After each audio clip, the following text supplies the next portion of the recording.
I'm excited that we get to come together and we're in week 2 of this series, really talking about vision casting. Last week we said, hey, how do we, as we're searching for two kinds of people, we're looking for potential persons of peace, but then we're also looking for what we call, at least in our area, we call them P-dubs, potential workers, people that we could meet in any setting. In fact, we wrote down in the chat last week, like just dozens of places you could find people. But for sure, if you're out prayer walking, you should be thinking if I meet someone who's a Christian, hey, it's a little bit different of a conversation than with them. And we walked through last week a little bit of the intro to vision casting that could be at a front door or it could be with a friend in your church as you're sitting down at a Starbucks. But we walking through the parable of the four soils. There's lots of ways to vision cast. I just said this is the one of the ways I like to, and of sharing, hey, which one are you at? And my observation from the last while has been that 100 out of 100 people want to be on the good soil. They know God wants them to be on the good soil. But if they're honest with their lives, about 90% of them, Christians, say, my life is better described as too busy or the thorny soil than the fruitful soil. And so we're able to meet them in that place and go, well, I'd love to be able to come alongside you and help you live out how to be on the fruitful soil. And we said it's last week, and I say this in the book as well in chapter 1, that it's not so much about results, although we want to see results, but it's more about habits. And if we can help people learn some disciple making habits in their life, then results are going to come from that.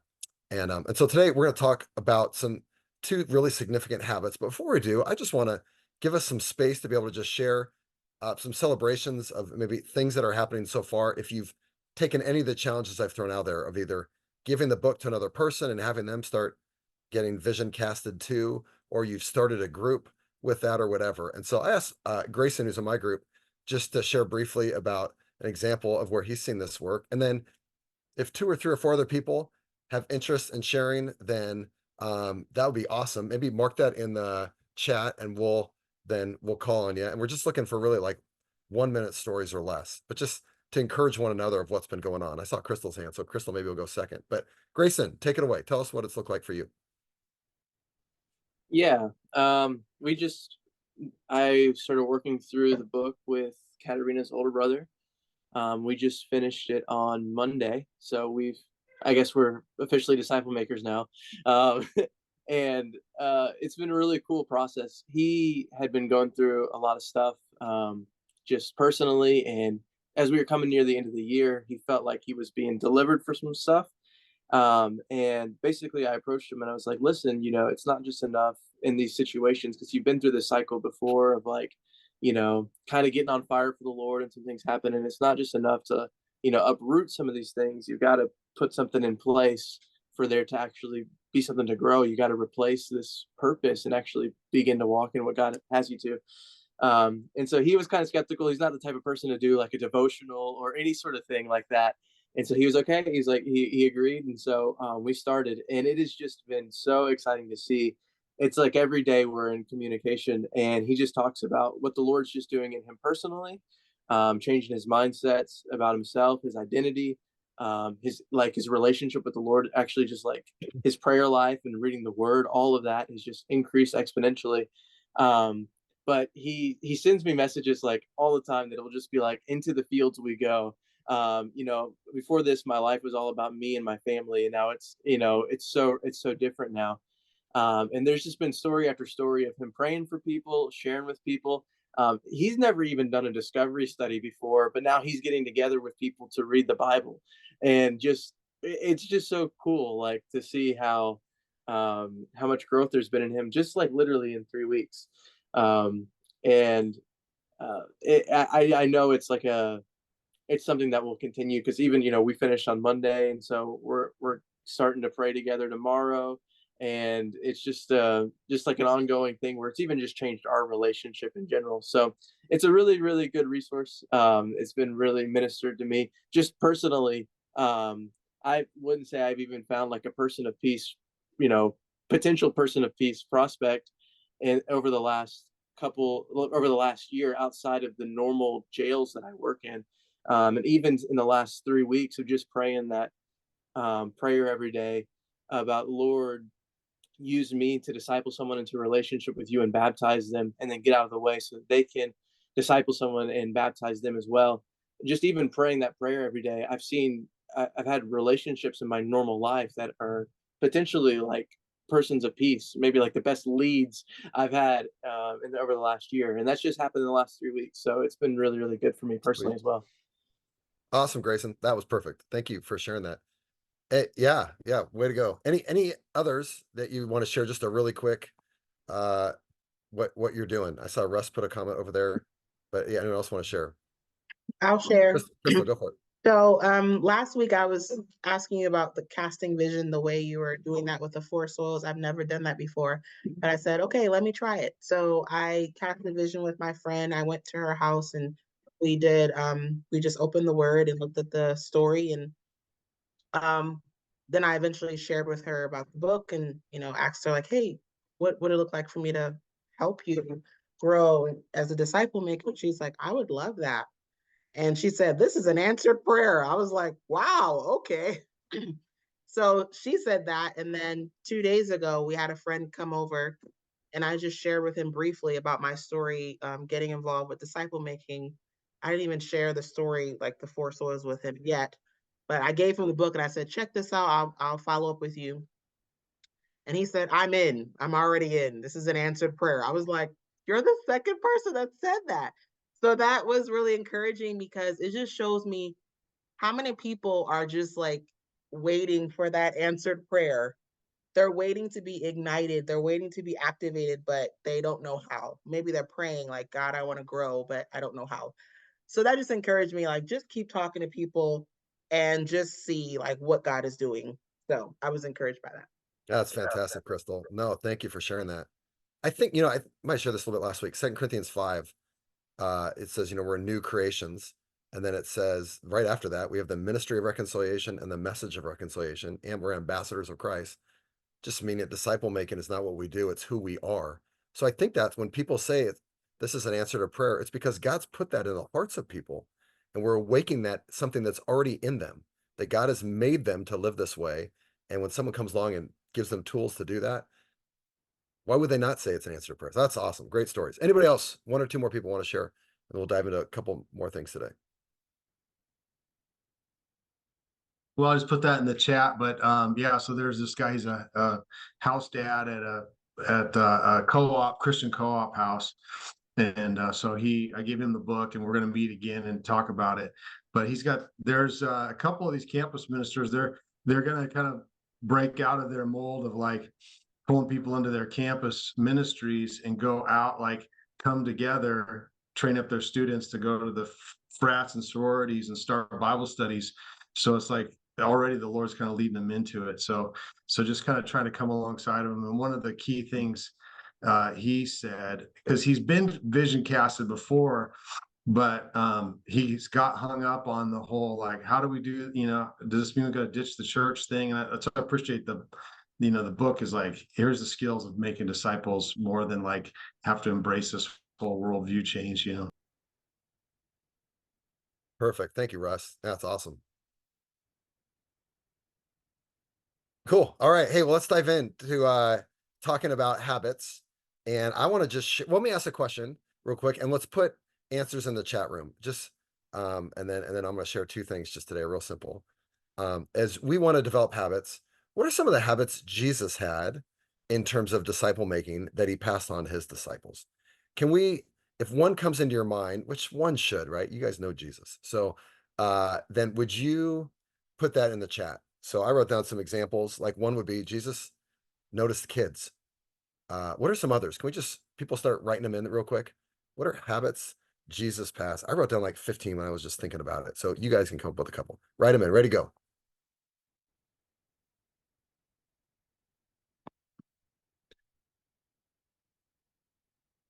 Like Jesus got a way to pray. And sometimes he'd do it all night. He'd wake up early in the morning. What else we got? Okay, I'm gonna start reading here. He said, he hung out by the sea. That's good. Lots of questions, serving others, signs and wonders. He shared stories. He lived with his disciples, worked miracles, and healed people. He healing the sick and casting out demons. He was mobile, raising the bar for commitment, hang out around people, compassion, forgave, eating meals, willing to be interrupted by others, approaching the broken, hurting the broken. I wrote down, notice the people that no one else noticed, asked questions, took trips. He built the end goal into the starting invitation. Follow me and I'll make you a fisherman. These are great. Pick up your cross. And if I miss them at the top, I'm sorry. Filled with compassion, prayer and solitude, trained and sent out people, calling people to follow and obey, did whatever the Father said. Stop writing them. I can't keep up. Empowered people, taught his disciples and the crowds. You guys are reading all these. He told stories. He asked questions, repent, the kingdom is near, invited discovery. So many, right? So he had tons of, like, the disciples were different. I always joke about, when Jesus rebuked the disciples for pushing the little kids away. Like the next village they went to, I picture the disciples giving the kids piggyback rides like all over the place. Like that's what Jesus said to do, right? So they lived different. They had some different habits in their life. And I just want to share, as you're casting vision, that it's not just intellect, right? It's if people start developing some habits in their life, they're actually casting vision to themselves. And I just want to share, and these two I talk about in the book, but these are the two biggest habits I think is you want to get people to start rolling and thinking about making disciples. And here they are. The first one is intentional prayer. I talk about in the book, and we've talked about it here a bunch, the prayer calendar. And let me just clarify what it is to make sure we're all on the same page. It's simply that you put at least one person a day on a calendar, and on that day, you reach out to that person. And I like to do it in text, but you can call, you could do it in person, but it could be a voice note, whatever. But you just go, hey, today's your day. I like to have a different theme most months. So this month for me is, hey, today's your day. I'm praying for breakthrough in your life in some area. Tell me what area I'm praying for.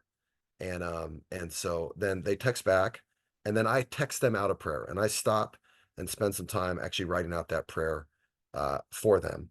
And that's the prayer counter. The moment that you take off the last step of actually writing the prayer back to them or including the prayer, it's a great prayer habit, but it's not a disciple making habit. Man, and so many things can happen when you do that whole process. I didn't come up with this. I think David Watson, his son Paul Watson, came up with it. And I say this to people. I don't think the prayer counter is something that every single person has to do as a disciple maker. As people I look up to like crazy that don't use that habit. Here's what I say though. For anyone who's starting out as a disciple maker, they're not allowed to rule it out as something they don't do. I think as a disciple maker, as you're starting out, it's a rule. In fact, I found the prayer counter is a pretty good litmus test to see if someone's going to be open to being a disciple maker, because it's just such a simple step to take. And if they do it, things will happen. And if they're unwilling to do it, or they go, it doesn't just fit with what, with kind of who I am as a person, they won't, then they're probably not going to step out of their comfort zone in any other ways as well. Does that make sense? So do it for a couple months. At that point, you might go, hey, there's some other practical ways I'm going to live it out differently than that. But I don't think you're allowed to just skip the step from the beginning. And I push people on it. I go, hey, this is what we're doing. In our church, I just go, we do the prayer counter. So at least up front. And I want to just spend a couple minutes walking through some creative ways that I use it. I think sometimes we can underutilize the prayer counter. So I'm just going to share some ways that I found to use it that's been really, really powerful. One is every single person I train, I put them on my prayer counter. So now I'm weaving people in and out. If someone's not getting back to me, for 2 or 3 months, I weave them off or take them off.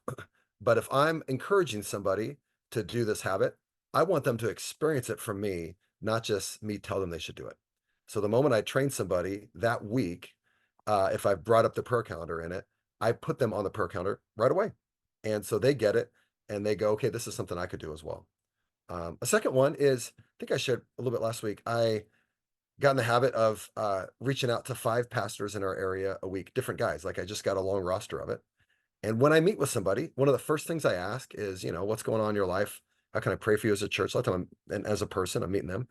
And I go, I've got this thing called a prayer counter. Could I put you on it? And so I've got tons of pastors throughout my city that I've been able to keep in connection with the prayer counter. In fact, I did a shorter version of the training that's kind of connected to the book today. And one of the guys is in the training is a pastor that I met through reaching out, and I put him on my prayer calendar. And he said, how can I pray for you today? Because he was on it. And I said, hey, I happen to be training some people. And he said, no way, can I be a part of that? So, I mean, man, I've had lots of that happen over and over again right. Cause if you train a pastor, all of a sudden, man, it can multiply to their whole congregations.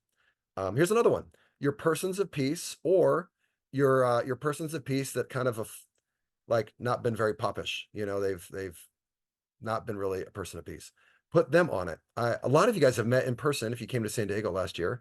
Guy named Valente, who, man, amazing person of peace, one of a bunch that we've had. And he got baptized. He baptized a bunch of others, started a group, it turned into a church.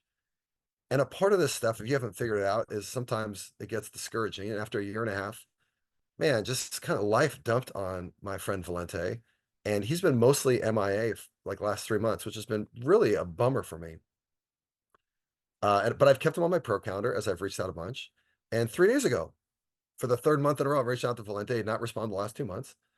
He responded, Jim, I'm sorry I've not reached out. Yes, thank you for praying for me. Gave me a list of stuff. And so when I prayed for him at the end, I texted, hey, I've missed you. Can we hang out? We're hanging out on Saturday for breakfast. Right. So, and I'm praying that he gets back to what God was doing in his life. Cause man, it was on fire. Lost people I want to see reached. I put on my prayer calendar. So, my wife was actually at a Walmart doing groceries and met a guy named Cameron doing the groceries and got his number. And long story short, I think I've met Cameron once in my life in person. But he's on my prayer calendar, and I'm teaching him Discovery Bible Study this week after years of him being on my prayer calendar. He's been given lame prayers like pray for my test that I have in school. He's in nursing school. But finally he started sharing some significant stuff, and now we're doing Discovery Bible Study tomorrow, and I'm hoping he's going to be able to start a group. Not interested relatives. If you haven't reached out to all of your relatives yet, or maybe you have and you've invited them to church, had spiritual conversations, try this. Put them on your prayer calendar and just go, hey, I'm starting this new habit where I'm trying to reach out and pray for people that I care about. Maybe people I don't even see very often. And through just the rhythm of that happening, not you going, hey, I got to share the gospel with them, but just praying for them, stuff happens through that. We've sure seen that in our life. Maybe people, and let me say, if you're walking the streets looking for a person of peace and you've got relatives that don't know Christ and aren't on your prayer calendar, I would shift that. Well, I would do both, but people that God's already placed in your life, there's a huge opportunity there. If you're a parent of kids still in school, your kids' teachers, your kids' coaches, other parents, put them on your prayer calendar. All of my kids' teachers, I go, hey, I am praying for people that we care about, and we are so grateful that you're pouring into our kids this year. One of my kids, hey, can I reach out to you once a month? I mean, I've never had someone say no to that. They're really grateful. My wife, who would say, hey, the prayer calendar for men and the prayer calendar for women are two different things. She said, Jim, you can pray for 5 or 6 people in a day. I can only pray for one because they keep texting me back over and over again, and it turns into a conversation. But so she finally said, okay, I'm going to just make mine ultra strategic, and hers are just parents of our kids who are non-Christians, other teachers where she subs, and she's got 30 people on it, and she's the most popular person at our kids' school. Our 2 youngest are in 4th and 5th grade in elementary, all over the place. She's constantly in conversations with, hey, how's this? I mean, it's like she knows everybody because she's made this the strategic thing. So it's an easy way to open up doors for that. Everyone in my legacy church. So before we moved over to what we're doing now, I had everybody, and we were maybe like 100 at the time. I put them all on it. I'm like, if I want them to do prayer calendar, the best vision casting I can do. And Chris is like, well, we had 8,000 people, that wouldn't have worked. Okay. But if it's manageable, I'd put them on it. Way easier way for them to start doing the prayer calendar is not you telling them they should do it. It's them experiencing it from you. And as you get more people in your legacy church that are living this out, get them to put other people in the legacy church on it as well. All of a sudden they're getting bombarded like, whoa, like 6 times a month I get reached out, people are praying. And when they experience it themselves, they'll start living it out themselves. So it's your best vision casting tool to people within your legacy church. hey, think back to people earlier in your life that you don't even see anymore, and it's an easy way to connect. I was at um, a wedding of one of my high school friends earlier in the year, and when I was there with all these guys, I just said, after hanging out with them, and it was fun and texting, and none of these guys are Christians, I just said, hey, I've got this thing called a prayer counter. It'd be a way that I get to keep in contact with people. Could I keep in contact with you? And so I've got one day of the month where all I do is I text my old high school buddies, and they all get back to me, and we're having really cool spiritual conversations. And a lot of these guys were in my, gym high school student prayer journal, like for years, and didn't come to God, and they're back in it as well. And now God's doing cool things in their lives. A lot of them because they're young parents, and they're open to spiritual things now because of their kids. And then uh, just yeah, anybody that you want to cast vision to, I just put them on it. And here's one of the easiest ways will happen is that they'll text you back, how can I pray for you? Get used to that. And then make it almost every time that you're going to give some kind of disciple making prayer request. And they start realizing, whoa, I'm praying for, to be healthy in this latest sickness, which is fine. That's a good prayer request. They're always praying about some new person they're trying to reach out to. What do you have that I don't have? And that's turned into so many conversations as well. Does that make sense? So I want to expand intentional prayer. And as you do this and you train other people to do this, man, it starts to multiply. I had another person tell me that if you want to be a disciple making multiplier, you should spend minimum 30 to 60 minutes a day multiplying prayer. That doesn't, so if you're praying with people, that's not in a sense really multiplying prayer. That's just you praying. But something like the prayer calendar or encouraging other people to pray, that is multiplying prayer. And so honestly, for me, and when you're starting out, hey, one person a day is great. For me, I've said, okay, this is a part of my day now. And so, man, I've got long lists of people, and it's 5 to 6 people a day that I'm reaching out to. And if they don't reach out back to me 2 or 3 months in a row, I cut them off because I got new people to put in. But man, doors open all over the place. I just got off a training with some people. I just started it at 2 hours before this training. And one of the guys on it is a guy named Albert. He was a part of Parkside, our church, long before I ever got into DMM stuff. And he, as a Marine, got sent to another place. And I reached out to him one time about prayer, about something. I don't even know what it was, just connecting with him. And he said, hey, I'm trying to start a group with other Marines in my area. Jim, anything you could do to help? And so I immediately told him, yeah, I want to train you. It never happened, but I put him on the prayer counter. Fast forward 3 years later, he started the training today. And he's a guy I've not seen in person for years. And he started the train now. And he said, man, I'm eating this stuff up. And it's just because I put him on the prayer counter. Oh, and by the way, during that time, he had a daughter that was born that had to be rushed to evacuate on a helicopter like a couple days later. And who does he text? The first person he texts? His parents, and then me, who I've not seen him for a couple years. I got to walk through him with those stuff. Another woman that was on the training today, she was a part of Parkside. And when we made the switch, she said, I'm not going to be a part of it going forward. But I didn't kick her off my prayer calendar. And I reached out to her about the book, and she went through the book, and she's joined our church now. Make sense on this? I want you to get intentional prayer, passing it on. There's so many opportunities. Oh, here's my best story. It happened this week. Maybe my best prayer counter story ever. So I do real estate on the side, and we buy houses that for cheap is the bottom way to say it. And people there need to sell their house for inexpensive rate, usually have problems in their life, and they need a pastor. And met this woman in Alabama, because for a season we were buying houses in Alabama, and her price was way too high than what we could do. But she was just outspoken Christian. And so I put her on my prayer counter, and I've been reaching out to her for a couple years as one of my people, even though I didn't ever buy her house.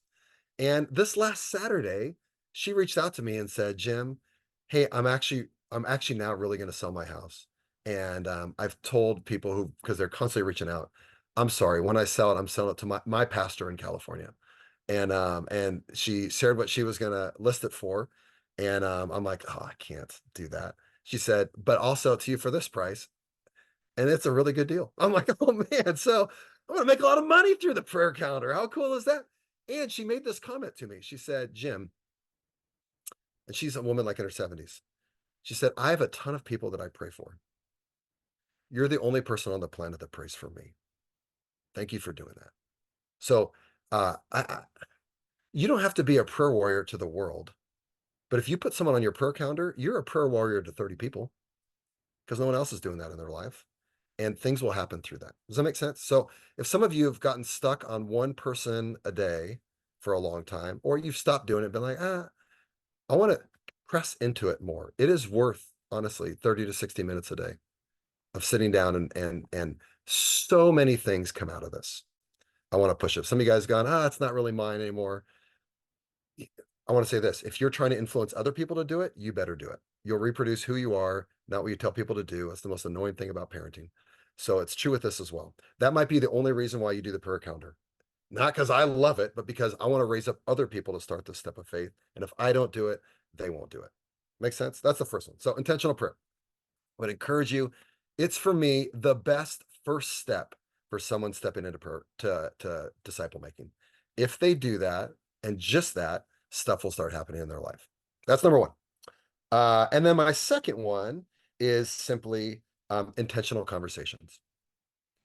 You want to have intentional prayer and you want to have intentional conversations. And in the book, we talk about this. We've talked about it here a bunch as well. Probably all you guys have heard about the conversation quadrant. It's so simple, but I love it because anybody can do it. And you can meet someone wherever they're at and they can start thinking this way.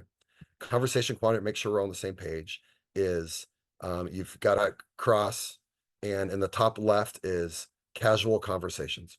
Just any conversation you're talking about. How's the weather? Just surfacey facts type stuff, meeting people, what's their names? And the goal is to move from casual conversations to meaningful ones, which means you're starting to talk about stuff that matters. And in the book, we spend a whole day talking about that. I won't get into the details of it, but there's lots of real easy ways to move to meaningful conversations. In fact, people crave it. People are looking for having meaningful conversations. You're not like, they will never say this is meaningful, but they want to have conversations that matter. And then you want to move meaningful conversations to spiritual ones. You want to drip God in conversations and bring God into it. And I'm going to share a couple things on that in a second. But that's just simply bringing God into the conversation. And then ultimately, you want to move spiritual conversations to discovery ones. Discovery conversations are where you're sharing a story based on what's going on in their life, and you're letting them discover truth from that story. And I can't, every single person of peace that we have came through walking through that. And you can do that at a front door at someone's house in the course of 15, 20 minutes. And you can do that with someone that you see at work every day, and that happens over a couple weeks. But it's huge. And I want to just share some specific like lines or things that we found that are game changers to move people along through it. I just want to share just three of them. And they all are moving, well, no, four. Three are going to move from meaningful to spiritual. And then I want to share how you move from spiritual to discovery. And here's the three meaningful. If you got a pen, this is the first insightful thing I'm going to say, is write this down. As people share a pain point in their life, that's meaningful, right? If you're getting into stuff and they're sharing stuff that's difficult in their life, or they're sharing something they're really passionate about, and you're just like, whoa, I've struck a nerve. Like they're passionate about this. This is what you want to say. Has anyone ever prayed for you about that before? Just say those words. And I want to say I found that's much more powerful than saying, I'll be praying for you, or can I pray for you? Those are good things as well. But asking the question, has anyone ever prayed for you about that before? And the reason why it's powerful is because it opens up the door for way more spiritual conversation. They usually will share, well, no, not really. I'm not much of a spiritual person, or you just ask that, you just say that, has anyone prayed for you before? And they'll start sharing about their background and faith. Or they'll start sharing, man, that would be amazing. Man, I don't have anybody doing that for me in my life. Simply asking that question. That's the first one I have for you. Ask that question. When you find someone's pain point. And the beauty of that simple question is, as you're training other people, because we're all catalytic leaders on this, anybody can ask that. And it will move things forward. The second is something I learned just a couple months ago from a guy that does this in Cairo, in Egypt. As you're meeting someone and finding out their pain points in life, the difficult things that are going on, maybe they're coming out of recovery, they've got broken relationships, they're not where they want to be in life. Ask these two questions. Here's two back to back. Hey, as you think about where you're at and where you want to be, what would you be willing to do to leave behind your old life and get to where you want to be? Or let me ask it another way. What would you be willing to give up to move from where you're at to where you want to be? What would you be willing to do? And what would you be willing to give up? And my person who shared this with me said, if they're a person of peace, the answer is, I would do anything. I would give up anything.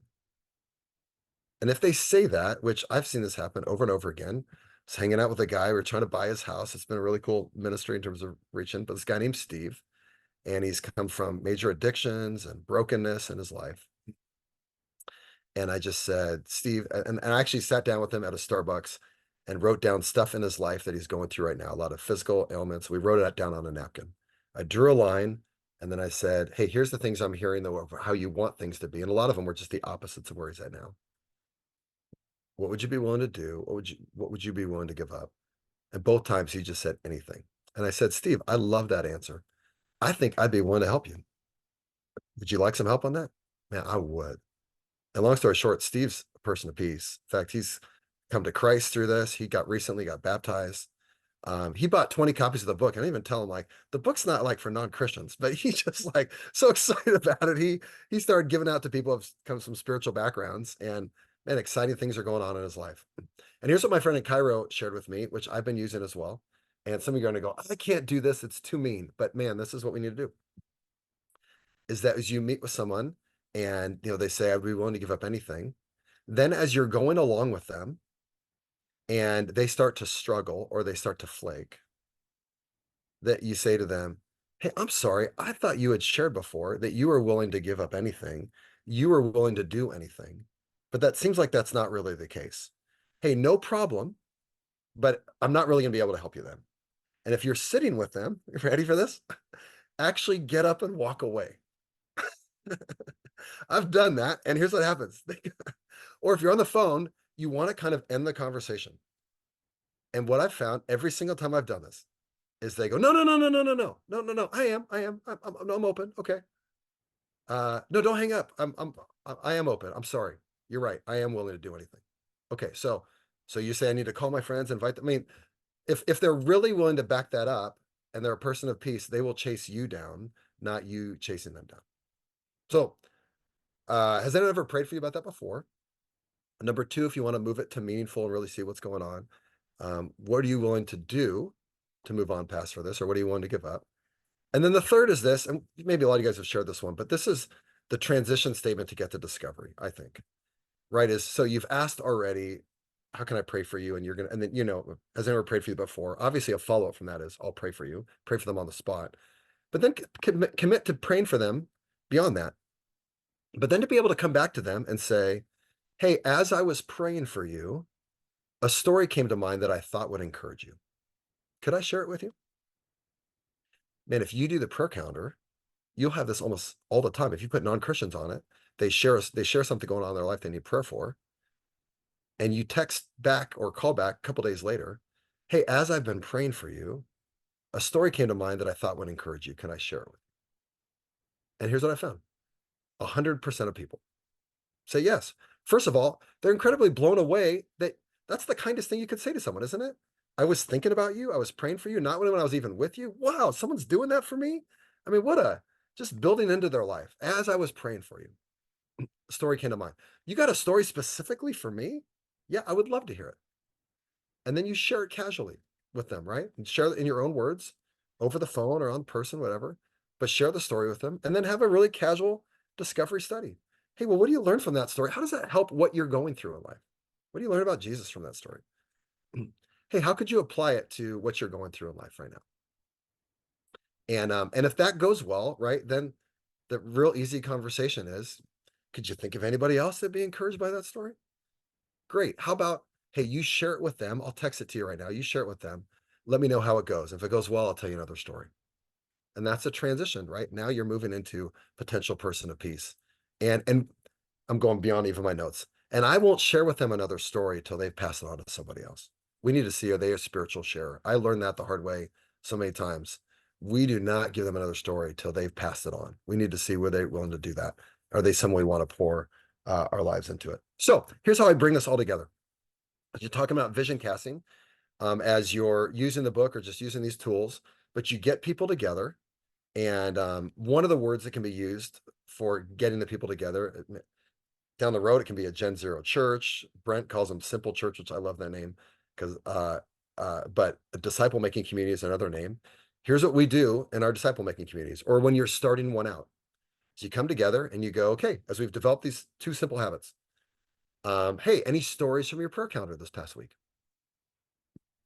And people are doing it. They have stories to share.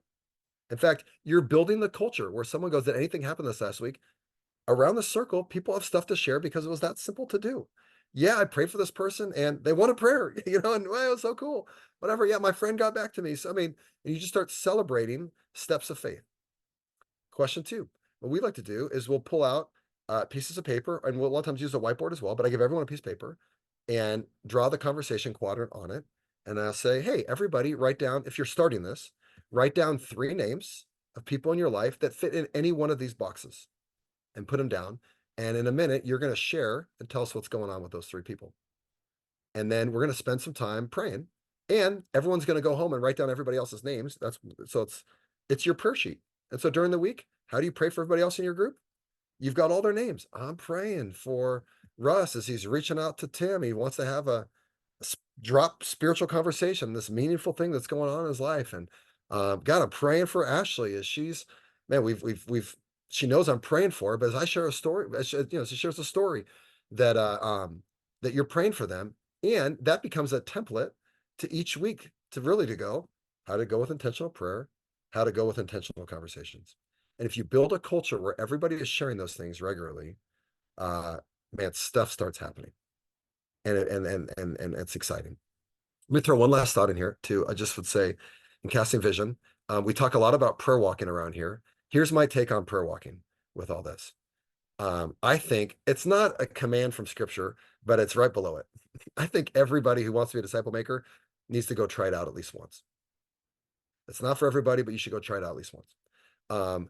But for those that don't do it, hey, they need to get some rhythms of being around lost people. And these are some really great places to start with prayer calendar, intentional prayer, and intentional conversations. If you guys are doing exactly what we did, I said last week. So we just said in the first couple weeks, what'd you learn from the book? What practices you put in? Take the questions I just asked about intentional prayer and intentional conversations. Then we did Discovery Bible Study. And week 1, we did Luke 5, 1 through 11, the calling of Peter, which is, man, just sweet. But then second week is we did Matthew 9, 35 through 10, 16, which we do in the training, but we don't do it as a Discovery Bible Study. As a Discovery Bible Study, it's pretty awesome too. And then the third one we did is Acts 19, 8 through 20. And it's really kind of the first movement of exploding in Ephesus. And so ask those questions at the beginning and then do a discovery study off that. And if people, along as they're reading this, man, you're building a really powerful culture of people who then are open to then the invite. What if we kept doing this beyond the book? And for us, and we found, and a lot of other people, man, you start raising up workers. I think that's all that I got. Oh, here's my last thing is in our church this last week. So 2 of the people that were in it that went through the book and gone through the training back to back, and now they're new in our church, a woman named Carmen, and then another guy named Eddie. They both shared back to back. They said, my faith is coming alive. And I've never seen my faith. I've never been more excited in my faith than I am now. And they're a couple of weeks into living this stuff out. And both of them have started groups with non-Christians in their lives. And so, and they simply were a couple of weeks, before that, got them a copy of the book, started going through this stuff. So that's my stuff. I want to break us to groups by 12:50. Anyone have any questions or comments for like 3 or 4 minutes? If not, I'll close this in prayer and roll. But anyone, I guess what do you have to do? You got to put your hand up or something, or right in the side there. Just want to give a little bit of space if someone wants to say anything. Yeah. Okay. I see Crystal, and then I'll see Grace after that. Crystal, go ahead. So one thing that came up when I was casting vision with my friend, she mentioned about like when I say disciple making, is that for lost people or Christians? And I mentioned to her lost people just in the context of when Jesus said he came to seek and save the lost. But like, how do you have that conversation? Because I do notice that some people they're interested in like discipleship, but they're talking about, I guess, current Christians, but they're not necessarily talking about going out among the lost That's a to great question, make Crystal. And we talk about in the disciples. book too. Yeah. Here's my quick answer to it is I like to say, hey, I think there's a difference between disciple making and discipleship. And I go, I'm not sure there's a difference in Jesus's mind, but there is in our culture. And discipleship is usually defined as a ministry within a church to help Christians grow in their faith. And I'm always quick to say, and that's awesome. Man, I am pro discipleship. My life is better because of it. But the thing about discipleship is everybody's pro discipleship. Yeah, it's a good thing. Our church should have it. That's great. Disciple making is we meet people, I would say, I don't say the lost, meeting people wherever they're at in their spiritual journey, including being far from God, and helping them now grow in their faith. And the hard part of disciple making is I can say I'm pro discipleship, but if someone asks me the question, have I made disciples? Well, that's where it gets a little more personal. And the answer usually is no. And so that's how I would do it. I differentiate the two. I like to talk about them, the two as two different things. I intentionally didn't call the book 21 Days to Discipleship. I want, how do I be a disciple maker? Does that help? That's the quick answer. Grace, did you want to say something? Yeah, I just had a question about the prayer calendars. Man, I've tried 4 times to get a prayer calendar going and generate a habit, and then I begin good for about 10 days, and then all of a sudden one morning I go, oh my gosh, I haven't looked at my prayer calendar, and it's now the next month, and I'm afraid that I'm going to create I'm afraid it's going to be a downside if I tell somebody I'm going to be, doing the prayer calendar and then I don't do it the next month, so help me out. Yeah. First of all, I would say everybody who starts a prayer calendar has that exact feeling because it's a daily habit and it's hard, right? So I would say you're not alone in that at all. Second, I would say for me, the most successful thing is if you have a daily habit of spending time with God, which I'm guessing, Grace, you do, put it in that time. So I make it a part of my God time. Okay. And so that has really, really helped. So it's not an extra add-on. It's a part of what I do with it. And then third, just in full disclosure, every month, by the end of the month, I'm 2 or 3 days behind. So that's a reality too. So sometimes I got to do 2 days at once. Sometimes I honestly will be like, I'm going to skip those 2 people this month because I got some catch up to do. That's okay as well. But I think start where you're at. And the more if you get to 21 days, right? They say that's how long it takes to get a habit going. It'll become easier to do. Okay. But I think it's worth not giving up on. Yeah. And you're gonna be able to encourage people as they have a hard time to go, I've been there. I know what you're going through. Yeah. Any other person going, I have to ask a question or share something, or else we'll grow. Jim, this is Dave. I Hey, put Dave. something in the chat, but here's the question. Basically, it's about the group that you formed to go through your 21 day book. As you're forming that group, I'm assuming people are probably at different rates going through that book, whether their reading rates are a little slower, but also their obedience rates. So you may have, do you do the majority, like have the majority read it and obeyed, then we'll move on? Or how do you deal with the fact that people are going through it at different ways and different rates? Yeah. And that's exactly what we had too. We had some people, honestly, at the end that were like on day 6 and we'd already gone through it for 3 weeks, and other people that, their personality doesn't allow them to miss a day. That you're going to have all kinds of people like that. And I would say, who cares? The goal is, are they developing? I mean, honestly, getting through the 21 days is not the key thing. The key thing is, are they getting some habits in their life? And if they can get to day 4, they're going to learn about the prayer calendar, and I want to help them with that. And so, and we're going to celebrate baby steps. Hey, I did the prayer calendar 1 day this week for the first time. Come on, way to go! Everyone should get up and give them a high five. That's awesome. Hey, is 2 days a good day, a good goal this week? Like meet them where they're at.